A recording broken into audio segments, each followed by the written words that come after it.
দর্শক ঈদে এসে সিনেমা দেখেন, ঈদটাকে রাঙিয়ে নেন, কাজল রেখা দেখেন এবং অন্যান্য সিনেমাও দেখেন। ঈদ বড় উৎসব জন্য প্রয়োজন মনে করছে যে ঈদে হয়তো মানুষ অনেক বেশি সিনেমা দেখে, দ্যাটস দ্য রিস্ক ফ্রি এরকম মনে করতে পারে আর কি। তো আমরা কাজল রেখার ক্ষেত্রে আসলে আমরা বৈশাখ আমাদের টার্গেট ছিল এবং ফর্চুনেটলি ঈদ এবং বৈশাখ একই সপ্তাহে, দ্যাটস ওয়ে আমরা এসেছি।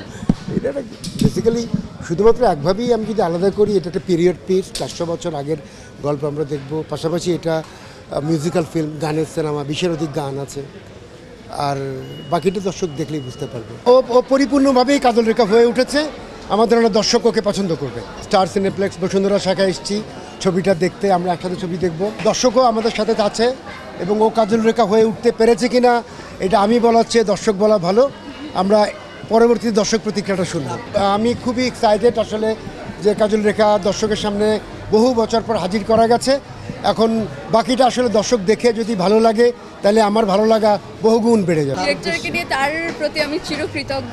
সে আমাকে এত দারুণ একটা মানে জিনিস উপহার দিয়েছে, কাজল রেখা। কারণ অনেকেই করতে পারতো, আমি করতে পেরেছি, আমি নিজেকে ভাগ্যবতী মনে করি। Thank you so much Selim ভাই।